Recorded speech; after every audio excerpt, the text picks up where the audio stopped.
Okay, so I kind of have it in three categories today. We're going to talk about like efficiency and also picking up a little bit with that like perfect competition stuff. There's just one thing he said he wants us to remember for this midterm. We're talking about efficiency and why the competitive market's efficient. And then we're going to talk about market distortions, which is when the government comes in and does something to make it so that the competitive market isn't at its like efficiency point. And then we're going to talk about market failures, which is where even the competitive market isn't at its perfect efficiency. And actually, we want usually the government to step in to make something happen so that it is efficient. So let's talk. Oh, wait, sorry. There we go.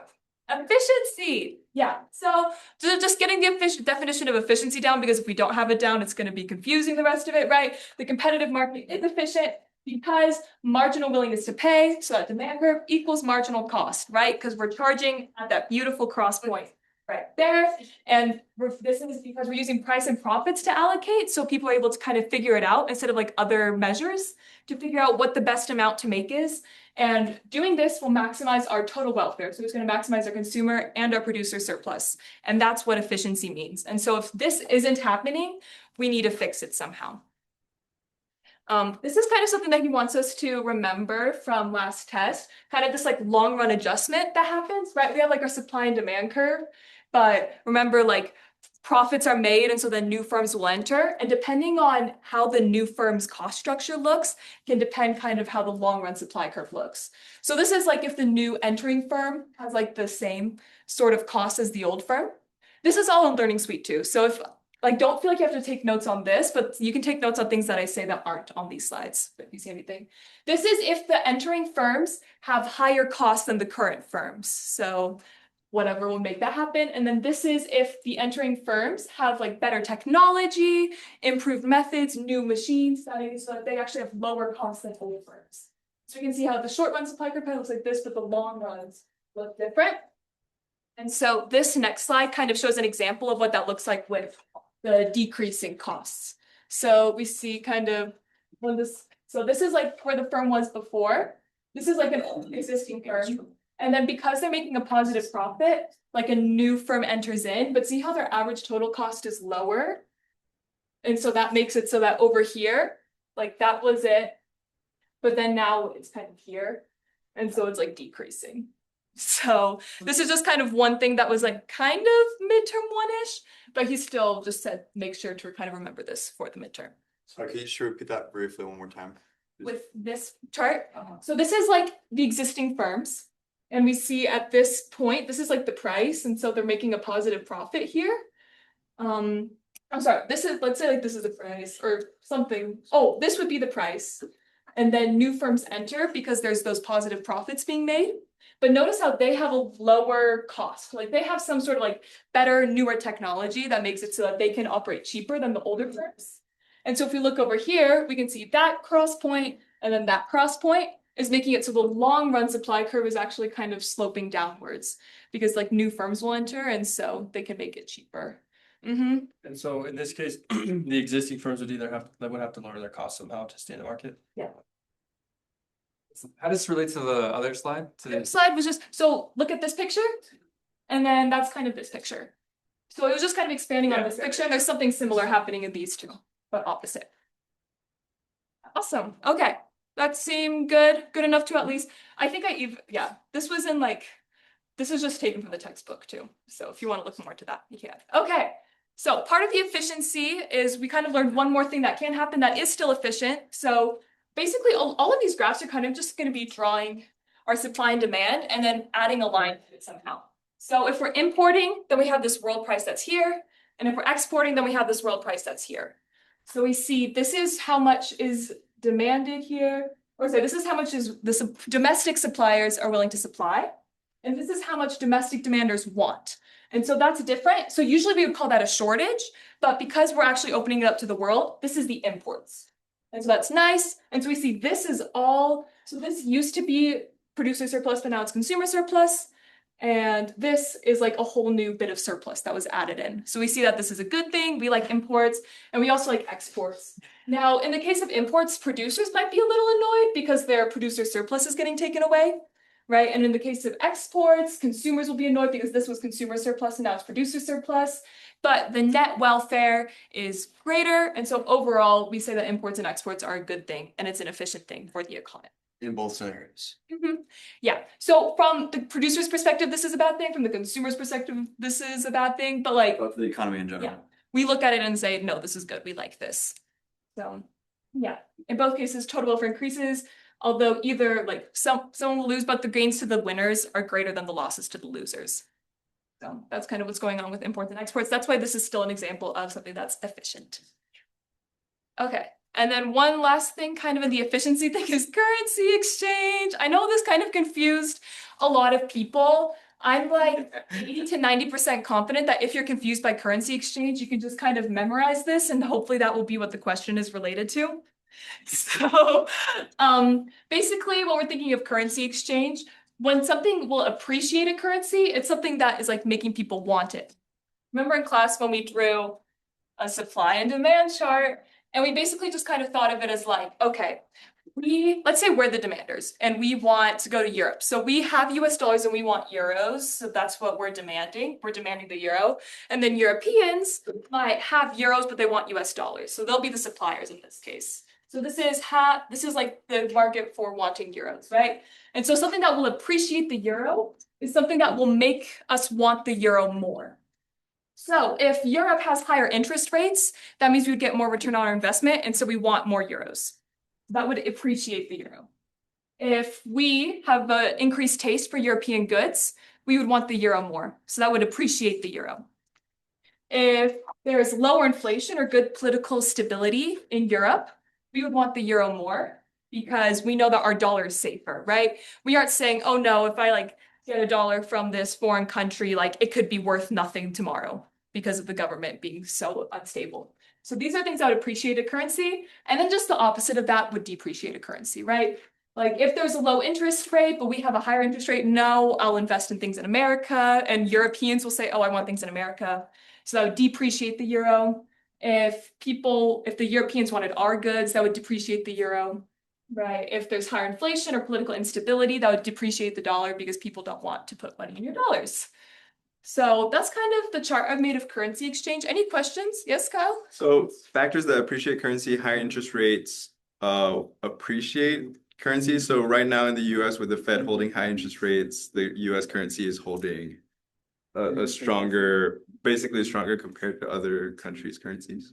The US dollar is currently depreciating, if I remember from lecture correctly, but so there's probably like something else making it so that it is depreciating. But yes, in general, like if it looks like more desirable to invest, yes. Yes, Max? Okay, just to clarify, if the US interest rates are higher, it's appreciating. Yeah. Is that what we're saying?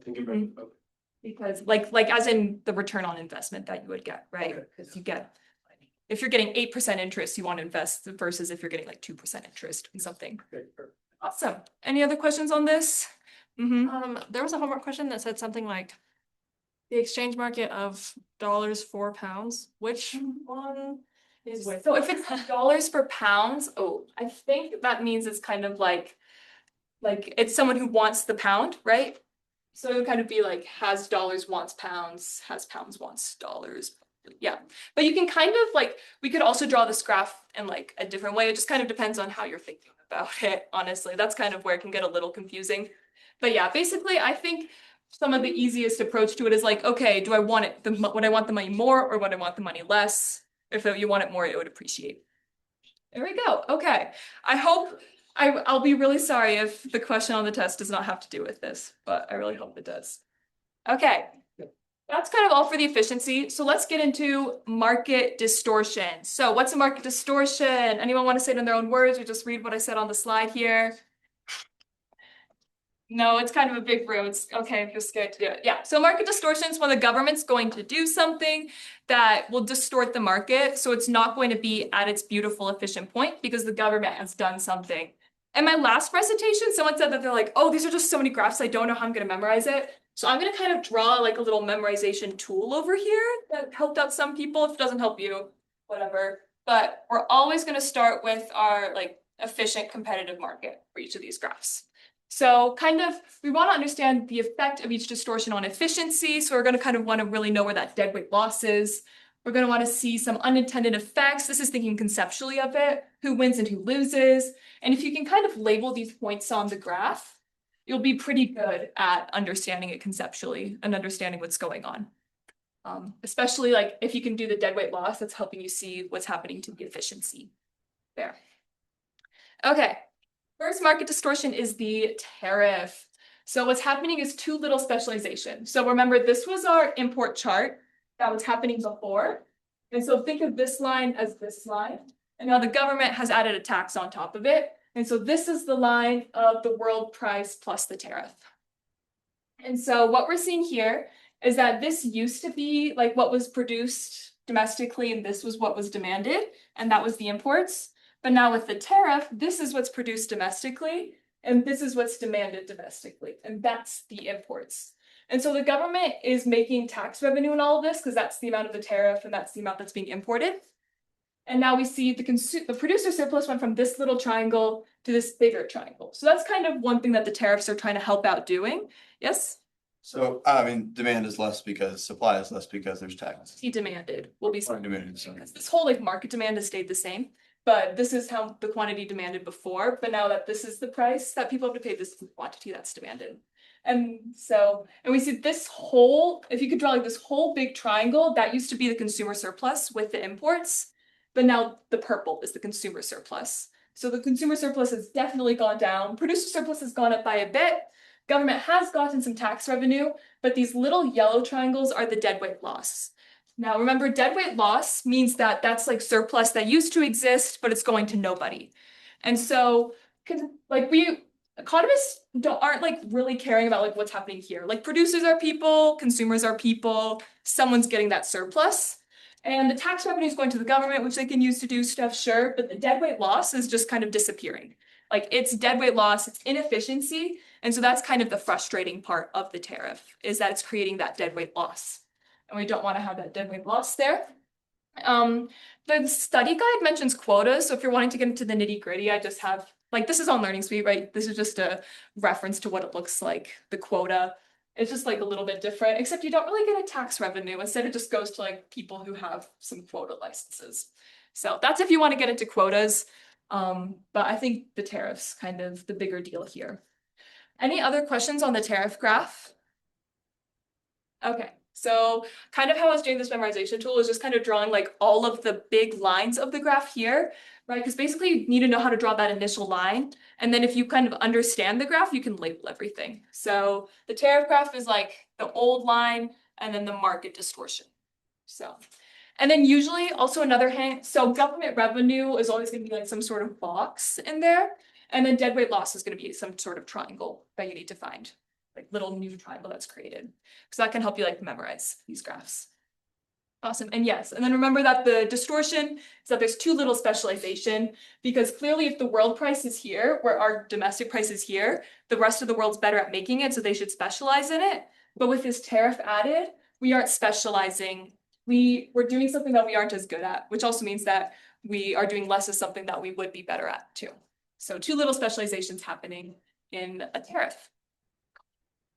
All right, next market distortion is the price ceiling and the price floor. Now remember that a price floor isn't always binding and a price ceiling isn't always binding. An example given in class is currently the minimum wage is not binding. The minimum wage is a price ceiling, or it's a price. Thanks. Yeah, it's a price floor saying like the wage cannot get lower than this, but the wage is like way higher than what the minimum wage is saying it is. So make sure that's like a if there's a trick question on the test, this is definitely a possibility of a trick question, like the drawing of a price floor that isn't binding. If the price floor is here, then you just go to the equilibrium price, right? And if the price ceiling's here, you just do equilibrium. And then the other thing that can kind of get confusing is that when it's binding, the price floor is up here and the price ceiling is down here. Which is like, okay, but the floor is here and the ceiling's here, right? Just kind of think of like the price. Like the price is trying to get down, but then it's hitting this floor. And then here, the price is trying to go up, but it's like hitting that ceiling. And so that's why it's called that. So I think I missed the point on the binding. What was that mean? Yeah. So If it's binding, that means that like the price floor or the price ceiling is actually having an effect on the market, right? If there's a price floor right here, if the government's saying you cannot make your price lower than $3, but the equilibrium price is $5, they're like, okay, whatever, like silly government. But if it's like, no, you can't make your price lower than $8, now we've got this price floor going on. So let's kind of talk about what's happening here. They're just kind of inverses of each other. With the price ceiling, we're making too little output because this is what's going to be supplied, but this is what people are going to want at that price, right? Think of rent-controlled housing, right? Like people want it a lot more than suppliers are willing to supply. And so we have this shortage here. That's when we were talking in class about all of those like behind the scenes transactions that can happen to kind of make up for the shortage. We're thinking of new ways to allocate the good, right? The tie-in sales where you have to buy the chair along with the whole apartment. Things like that to make up for the shortage. Just anything you would do with the shortage. Because remember before, we could just like adjust price until we got here, but now we can't adjust price. So now we have to figure out something else to do. And then with the price floor, we're gonna have too much output because this is how much people want to supply. And this is how much people are wanting to demand. And so we're gonna have this big surplus here. This is where we were talking about the government like literally buying the agricultural products and just like throwing them away or burning them because all of these producers were making extra output. And so why, you ask, would the government even do this? Well, let's look at what's happening to the surplus here, right? With the price floor, this was the consumer surplus before. And now the consumer surplus is like hypothetically increased, or if like the government is buying it all, it's going to kind of be like there. And so the idea of the price floor is to help the producer surplus increase. And the consumer surplus is definitely decreasing with that. And where we would draw the deadweight loss triangle, it would be like right here. Because this is like how much is now going to be produced, like consumed in the market, because that's how much people are willing to consume. And so it used to be this much consumed, but now it's this much consumed. And so this triangle is going to be that deadweight loss. Does that make sense how to find that triangle? You kind of, when you're finding the deadweight loss triangle, look at the point where you were in the efficient market, right? So this is the point you were in the efficient market, and then kind of like draw the new point you're at and then make a triangle out of it. And that's kind of how you can do it. Same thing for tariffs too, right? Like this is the point we were in the efficient market, and now this is the new point. The one thing that's tricky with tariffs is just remembering that there are two of those. And then price ceiling, wow, it's so much time. So we're gonna have a shortage with that same thing happening. If you want to draw that deadweight loss triangle, look at that point, and then make like a triangle like that to do that. Because we have that shortage. I have a question on that. Why is it that left side and not like, because the tariff would be in between the two on the bottom? Why is it on the side? Sorry, I meant. So yeah, no, it makes sense. So if we're looking at, because this was like never going to happen anyways, right? If we're looking at, so we look at the total welfare before. The total welfare before the market distortion is this whole triangle, right? So it's based off the welfare, and that's the difference Yeah. in revenue. Different. So yeah, the total welfare is this whole triangle here. But now, if this is like all that's going to be produced, then this much of the total welfare just got cut off and erased. So that's why it's that triangle right there. And same thing here, like this much is going to be produced, but now this much is, and so that's all the welfare that kind of got removed from the market. And so kind of like to remember it, like this is, yeah, this is a price floor and this is a price ceiling. Oh my gosh, I mixed it up too. It can get so confusing. So the top one's the price floor. Yes. Yes, thank you. And then tariff. Okay. Next market distortion is the tax and the subsidy, which is also kind of an inverse one. We didn't go over subsidies so much in class. We'll go over that.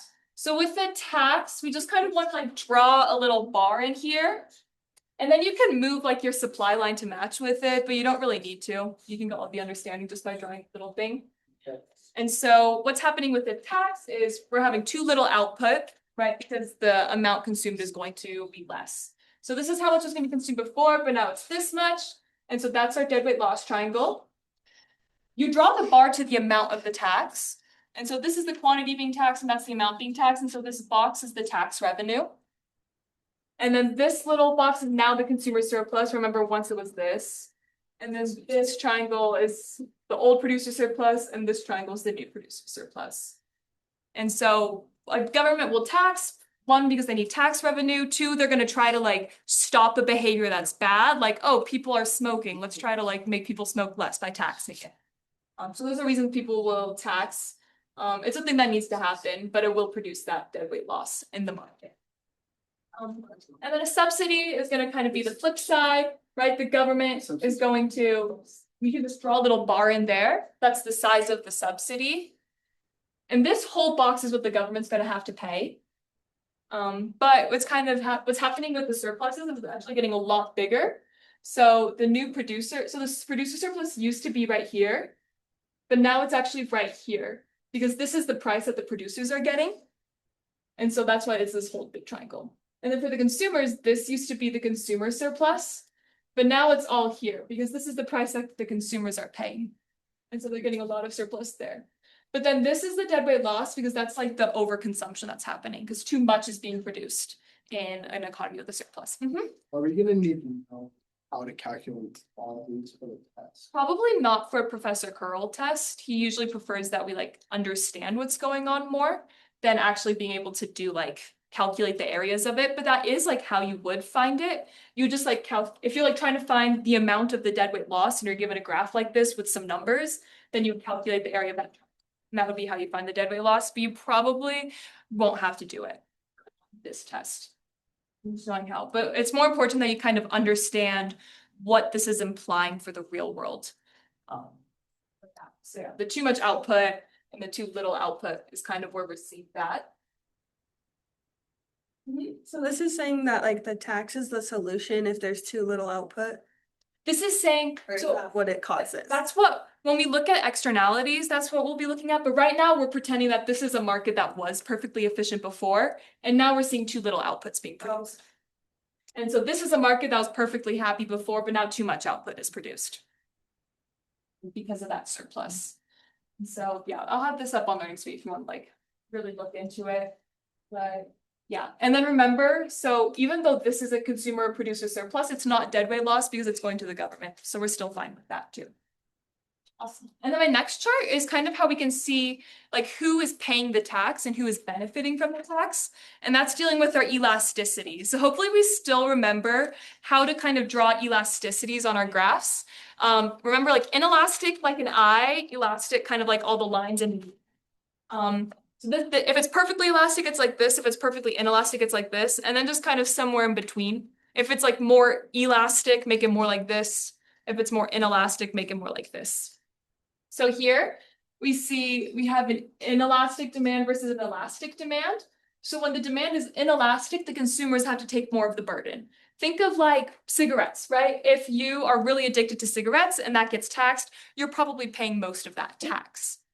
But if it's something where you don't really care too much about it and you just stop buying it, well, that means that the producers are going to have to take on most of the burden of that tax if they want to keep on selling that good. So that's kind of the thinking with who's paying the tax. And then it's similar with the subsidy, right? If it's inelastic, we're going to see the consumers gain more, right? So the consumers take on more burden with the tax, but they gain more benefit if it's the subsidy. And similar thing happening here. Elasticities. Any questions on this? This is the same as consumer surplus, producer surplus, correct? Yeah, it's kind of the idea of like who's getting more of their consumer surplus taken away, or like who's getting more consumer surplus added to them, right? So with the tax, like the consumers would get more consumer surplus taken away if it's inelastic, right? So why is it, sorry, because for like welfare and things like that, consumer and producer are flipped on these, like on the top it's consumer burden on top, producer burden on the bottom it's producer gain on top, consumer gain on bottom. How does that? Sorry. Remember how like the additions of the surplus was kind of mixed when it was the subsidies? So if we have this and then we do a subsidy, so this is now the price that producers are getting. And so usually like so now this is the producer surplus. And so that's why the producer gains on top here. Okay, that makes sense. Sweet. That makes sense to the rest of you guys too. Okay. All right, sorry, I thought I heard him. Yeah. So also remembering kind of, yes? Okay, yes, just because of that shift to the right, then, okay, actually, yeah, never mind, yeah. Yes, this is definitely like a conceptual question that I think would be very likely to show up on the test, like the tax incidence, because people love to say like, oh, we're taxing the suppliers, but really who's paying the tax is going to depend on those elasticities of supply and demand, right? Whichever is more inelastic will have to pay more with the tax. Awesome. Okay, yeah, so that was it for those market distortions we got in there. And so now we're gonna do part 3, which is the market failure. So with the market distortions, we are talking about when the government comes in and makes things not efficient anymore.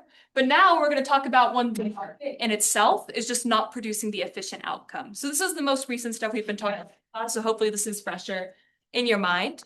So we want to understand what the effect of each failure is, kind of know what it is and why it's a market failure, where that deadweight loss is showing up. And then we also want to know some solutions for it. So usually those are public policy, but we can also have some other solutions come into. Like sometimes the efficient market can just figure it out for itself. So market distortion number 1 we're going to talk about is the monopoly / the natural monopoly. So yeah, these are some crazy graphs to draw. You guys can totally do it, and you did it for homework assignments too. So the problem with the monopoly is that we're producing too little. Because remember, we want to produce where marginal cost is crossing our demand line, right? Because remember from the very first slide, we want marginal willingness to pay to equal marginal cost. So it's right here for this one, and it's right there for that one. But they're going to produce here and here for them. So that's not. Can you remind me why? Oh, never mind. Actually, no. Yes, never mind. Sorry, that's my other question. And so this is kind of what a regular monopoly graph looks like. So remember that because they're like the one firm in the whole market, they have to take on they get like the whole market demand curve on their side. And then these green and yellow curves are what their cost structure looks like. And because they have this decreasing demand, if they want to make more, they have to charge less. And that's why marginal revenue is decreasing for everything. And so notice that it's kind of the same thing happening for the blue lines on both of these. But what's different with the natural monopoly is the cost structure. So the natural monopolies, remember those like when we talked about the electricity, like it's not going to cost much to like put the electricity through the wires in the ground, but it's going to cost a lot of money to put those wires in the ground at the beginning. And so we have this constant marginal cost, but our average total cost is decreasing over time because we had this really big cost at the beginning. And so the more we make, the more that's kind of getting diluted. And what that's going to lead to is kind of some like different solutions for how we fix it. Can you remind me how for the monopoly, MR still equals MC, those are producing at MR equals MC. However, on the graph, it doesn't show. How to find the profits stuff? Or- Well, because in a recitation earlier today, it was said that monopolies produce at MR equals MC, Yes. You want me to draw a regular natural monopoly? regular monopoly. However, on this graph of the monopoly, they're producing above their MR equals MC. This right here. Okay, so so they're producing where MR equals MC. So you produce at the amount where they shouldn't be, but so this is where MR equals MC. So that's the optimal amount to produce. That's the quantity the monopoly wants to produce. And then they're like, but we don't have to charge that much. We can charge this much because that's how much people are willing to pay for that quantity. And so It's not a change in quantity, just a change in price. That's yeah. And so they're charging that. And then this is their average total cost. And so this is what they're charging, and that's what they have to pay. And so this is what their profit is there. And that's why monopolies like being monopolies, because they get that profit. But we would want them to produce where marginal cost is equal to the demand. But they're not going to do that. Because Does the ATC curve always intersect where the MC curve intersects with demand?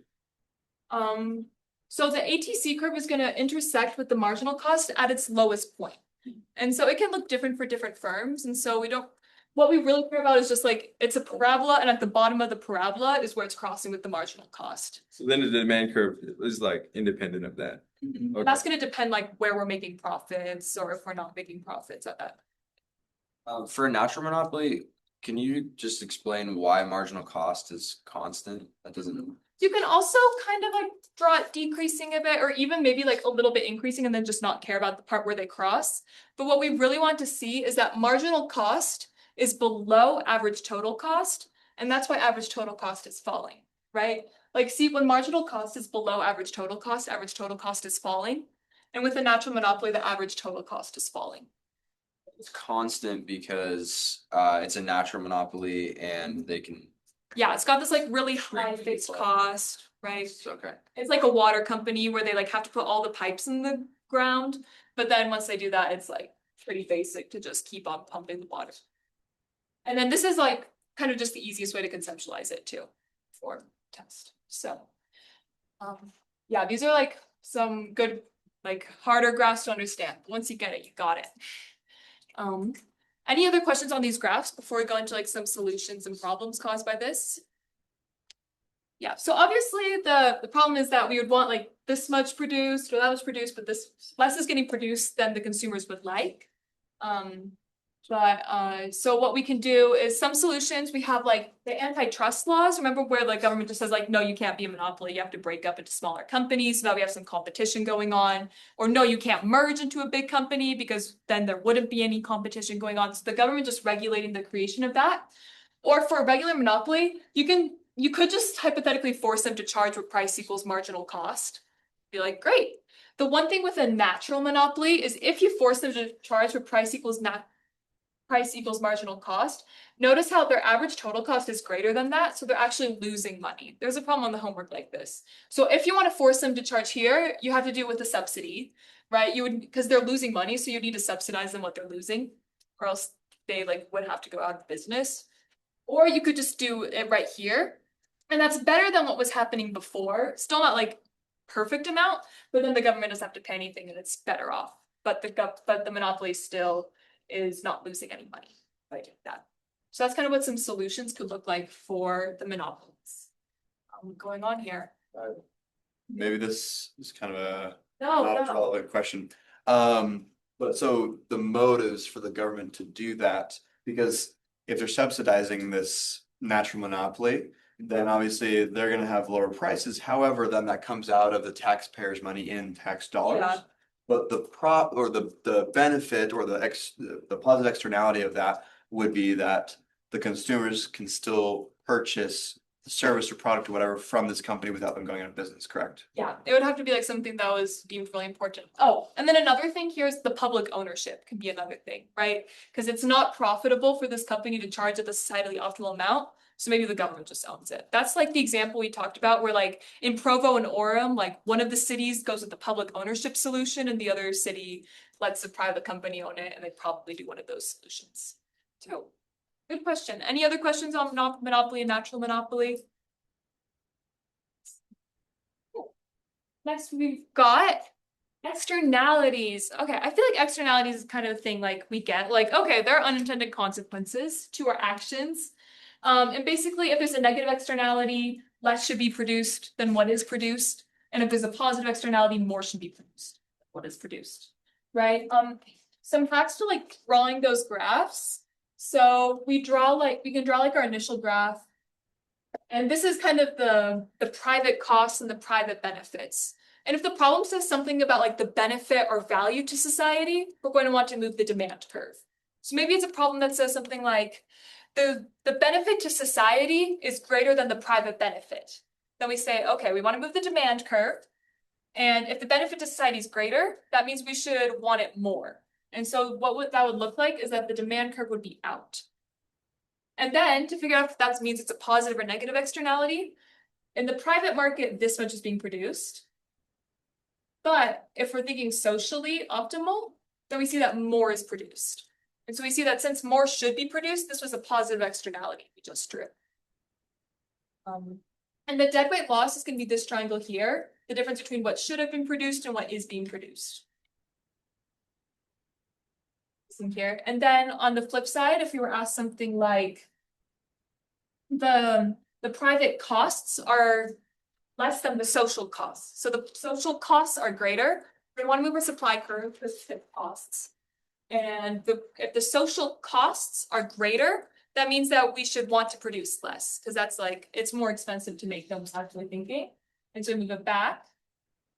And then we're seeing, okay, this is how much was being produced privately, but this is how much society actually would want to be produced. So we see that since less is being produced, less should be produced, that's a negative externality. So kind of looking at that quantity can help us figure out if it's a positive or negative externality. And then in a similar vein, this triangle is that deadweight loss that's happening because of overconsumption. Any questions on kind of how to do those graphs for the problems? The knowing which curve to move might be important if it's saying like the price is too high or the price is too low, right? Because when we moved it this way, we saw that the price was too low in both of these actually. So. Especially moving the demand curve, it's most likely a positive. Maybe It could go either way, like if we're saying that, if we say that the benefits to society are less than this private benefits, something like that. It could be like that, but I feel like the phrasing makes a bit more sense for it to look like this, but it is possible to go either way, but I think I would default to this. Yeah, and then so, do we understand what negative and positive externalities are, with solutions?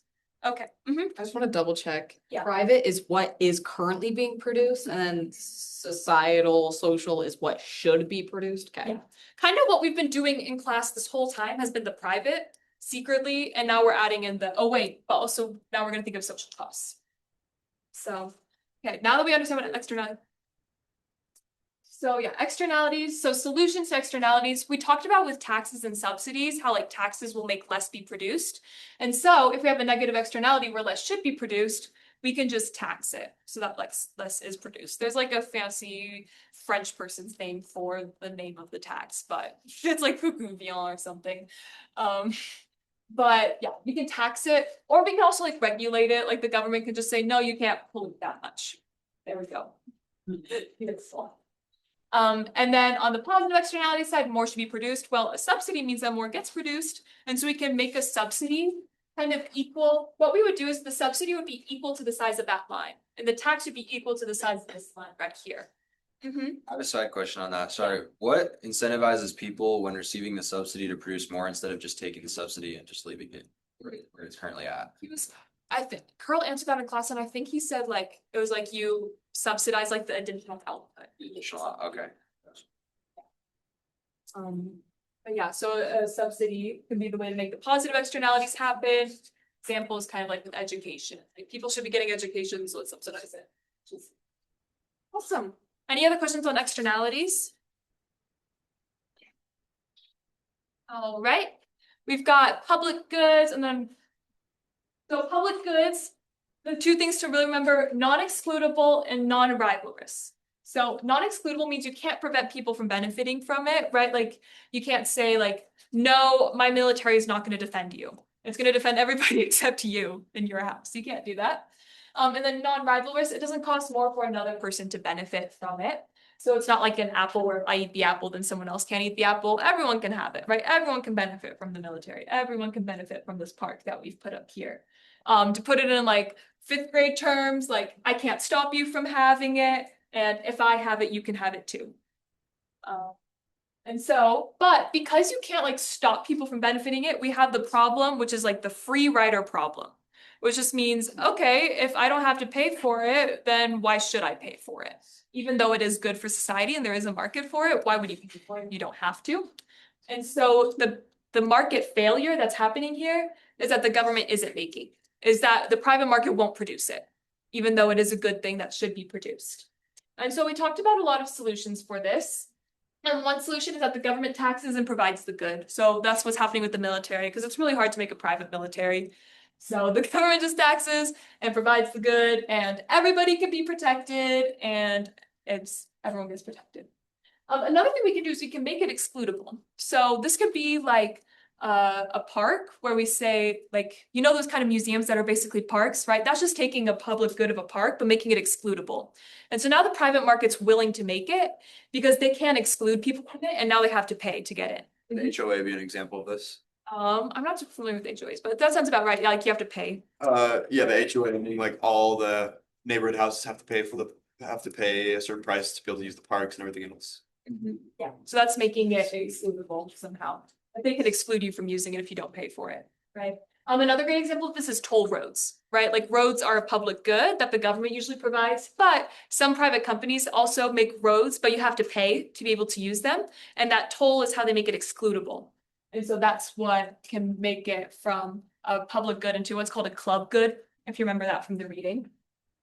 And then another thing that we can do is social norms and pressure. The example I gave with this is Wikipedia, right? Information is a great example of a public good because like you can't really stop people from having it once it's out there and everyone can have the information, right? And so what Wikipedia does to make money from it is they're like, please, we do such a good service for the community. Please give us money. If you use Wikipedia and you don't give us money, you're not a good person, right? Like they really are like trying to pressure you into helping to pay for it. So that's kind of a non-government example too of how Wikipedia is able to manage being a public good.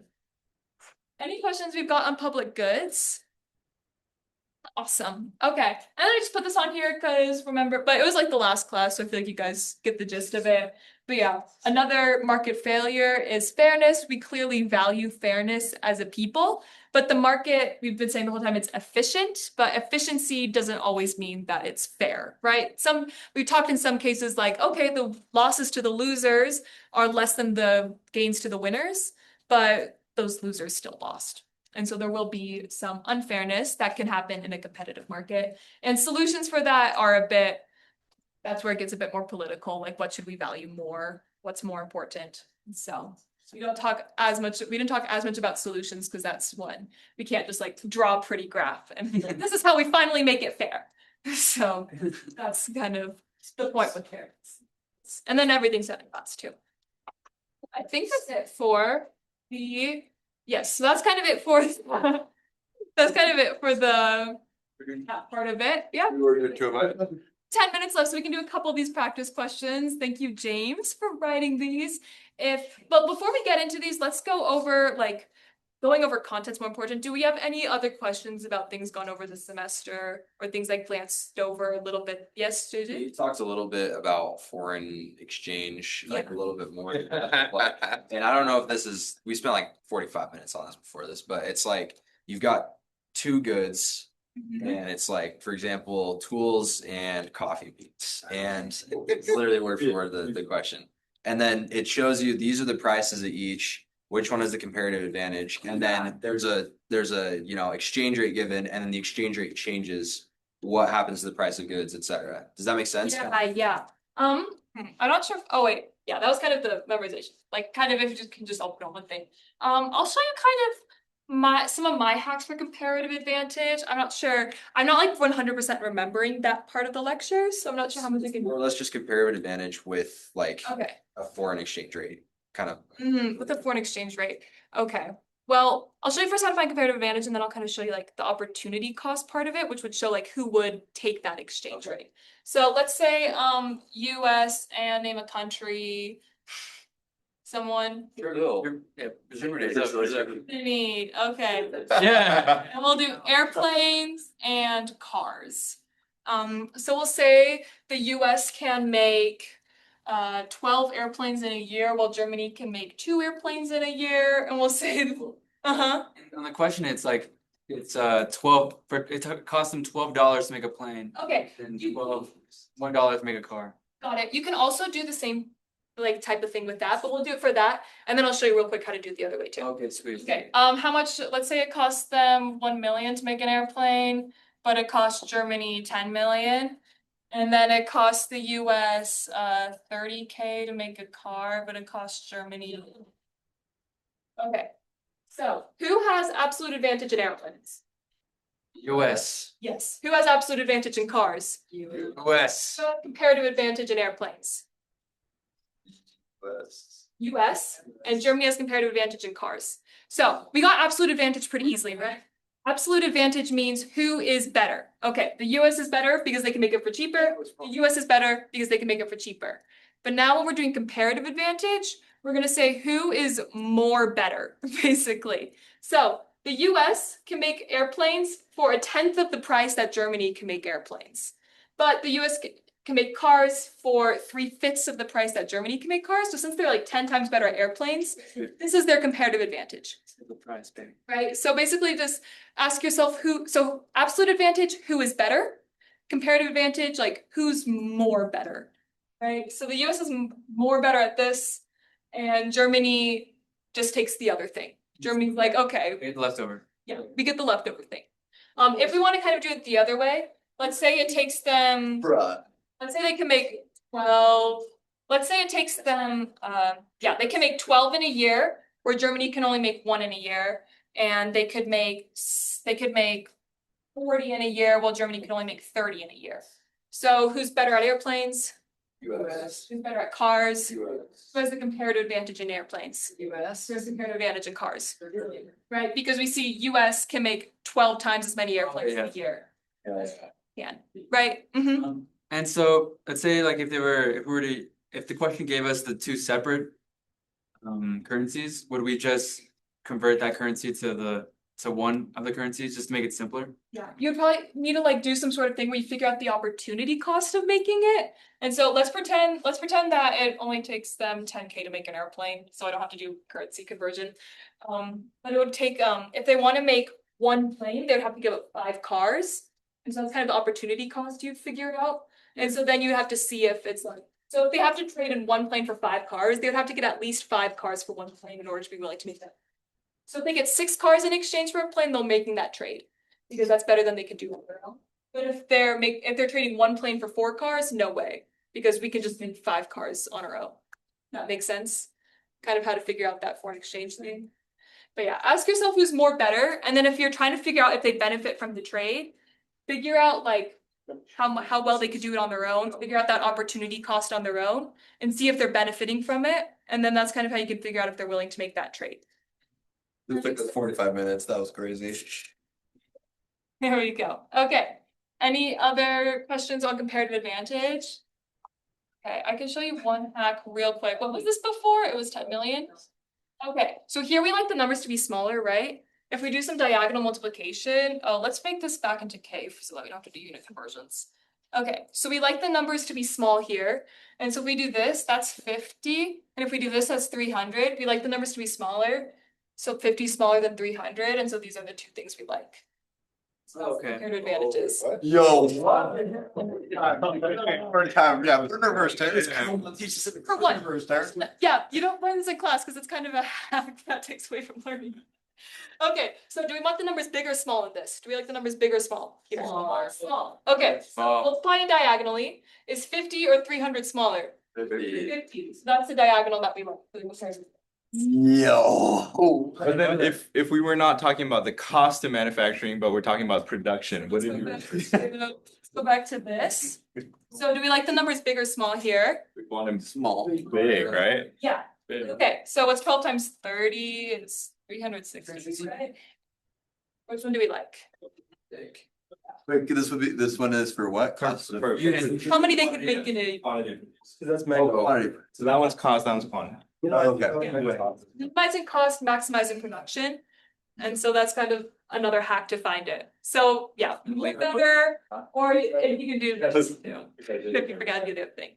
Okay, we've got 2 minutes left. So any other questions? That would probably be a better use than 2 minutes and doing some practice questions. But no, okay. We can do this real quick.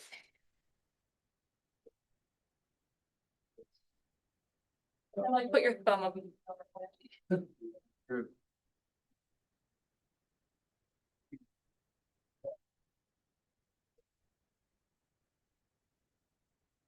Invisible hand. Okay. Yeah. The literally invisible hand. Okay, who wants to share what they got on this? No, it's E. We hate the environment, guys. No, I'm kidding. It's I didn't read that. You know. That's that one. yeah, it's B, right? Remember that graph we drew? Eventually, eventually we would have to pay like $1 million to abate a ton of pollution where we'd only get a tiny bit of benefit, probably more than $1 million at that point. For D, that's also specified in the textbook, right? That pollution is in fact like not like the suppliers don't really consider externalities when they're No, because all. why would you? Does D refer to that kind of principle? Yeah. The idea that like and then I don't like this one as much.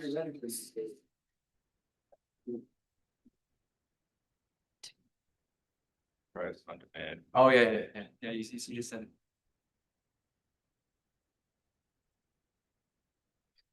Oh, yeah, for sure. B is just a regular person. Yeah.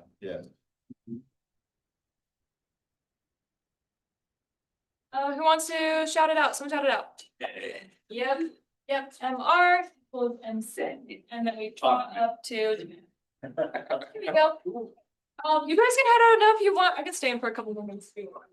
But also, this is on Learning Suite. It's like Lexi's awesome midterm slides. Sweet. Most that. Guys, that was like so ridiculous.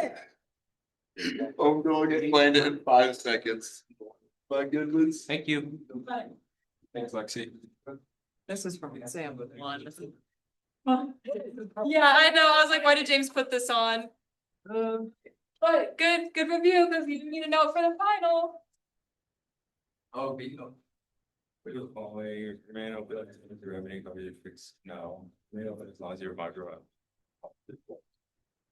Stay open as long as the price of each The answers. Jay. Oh, this is good because this It's is what E, it looks it's like. E. No. I'm joking, I'm joking. I was like, bro. Yeah. Variable, the shutdown. Miles variable. got it.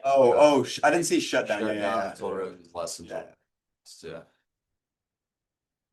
Chef Kyle, let him cook. Got it. C. That's Shut reducing your losses, right? Minimize your losses. Yeah, so we're in short, if we're talking about shutdown, that's short term, right? Exit's like the long run thing. So exit in the long run if we aren't making economic. Right? If we're losing money, we're gonna exit in the long run. So walking through a question like this, you should ask yourself, like, okay, what is the question asking me? And then you go, okay, is this long run or short run? And then from there you decide what are the effects, right? Okay, you kind of have to break it. Remind me in a situational question, when would we just, how would we decide if it's long run or short run? Shutdown's kind of one of those keywords for like short run. It could probably just say like short run, but then shutdown will kind of be like the more jargony way for you to be signaled that it's like short run. And then exit is like the jargony way for like long run. And then yeah, so short run, if we are at least covering our variable costs, we're minimizing our losses if we stay in the market by continuing to operate. Yeah, but So then, fixed cost would be considered a sunken cost, right? yeah, and that's why we only, in short run, we only care about variable costs, but then long run, like all costs become variable costs. Yeah, so if we're not even covering our variable costs, we shouldn't put it in. So, okay, 5. What's the tariff? What it goes. The economic surplus goes down. Nobody shot the answer. I'll wait until Max has gotten it, then Max can say his answer to everybody. Oh, well, that's okay.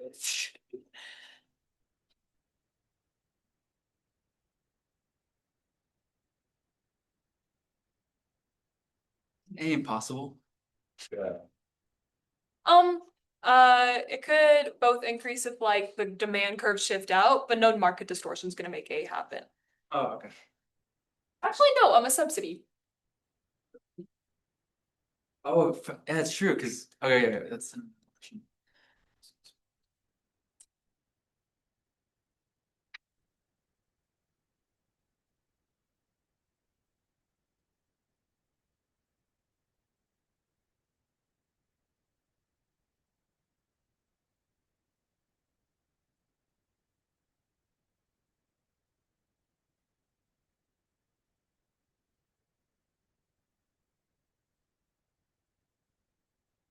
Fine if we say the answer? Okay, who wants to shout out their answer? F, yes. So we draw a tariff graph. Oh, two questions, there's so much. So we had imports, and this was our consumer surplus, and that's our producer surplus, this little triangle, and now a tariff gets added on. And so our consumer surplus has shrunken down to this, while our producer surplus has grown to that. And imports decrease, right? Yes, imports do decrease, because imports were here.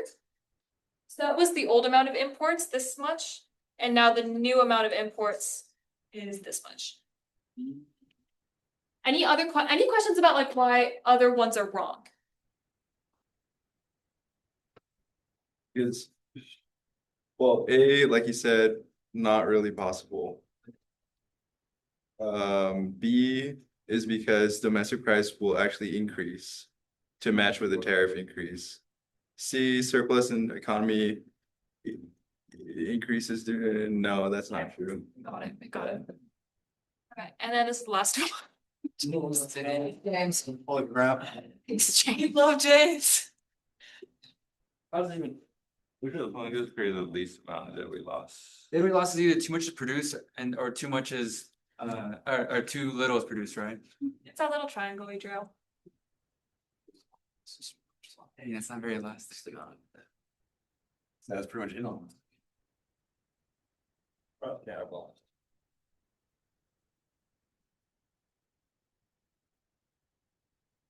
I like G, that's good. Oh, you said from bottom to up.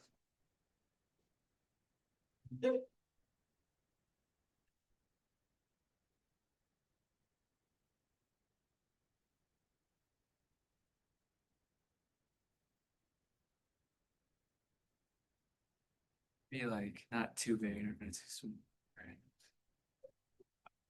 Oh.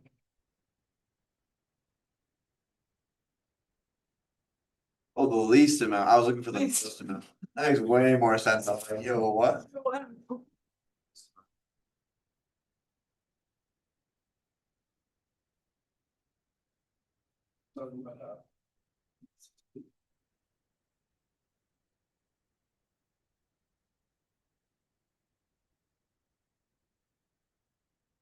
This would be for a tax. Yeah, it doesn't say in the question, but then like a lot of the answers do, so.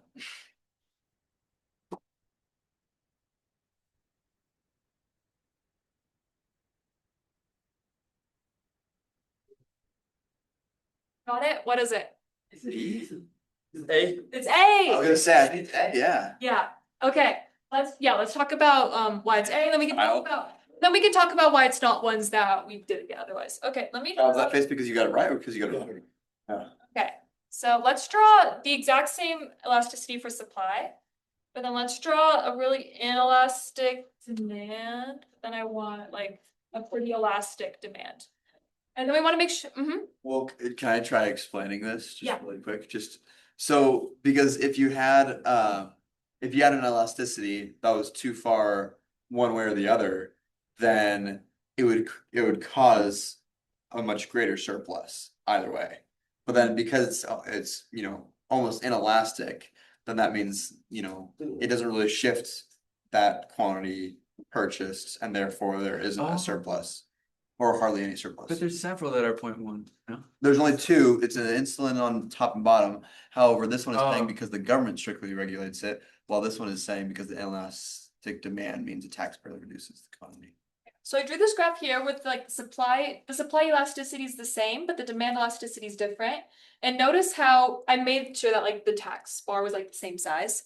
So notice how here, the quantity went from here to here. So like the quantity went down by barely anything because insulin's so inelastic that like people are still going to pay for it even if it's more expensive. And so the quantity didn't really shift here, but then we see for this more elastic good, the quantity does shift quite a bit. And so remember the deadweight loss is coming from less being produced than what was supposed to be produced in the market. And so with this inelastic, we see how that triangle is a lot smaller than with this more elastic one. So that's kind of like if it's more inelastic, that there's going to be less deadweight loss when we put on taxes because that's changing people's behavior less. I see. Good. So okay. That's just like a good rule of thumb. There are, for taxes, if it's more inelastic, there's going to be less deadweight loss. I am smelling what you're stepping in. So that's kind of what's going on here. I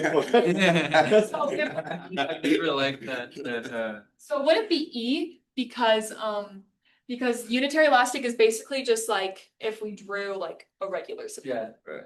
And so it would kind of have the same thing. It would be smaller than this, but larger than this. What's going on there? Any other questions on this question? Sorry. Any other questions on this question? Okay.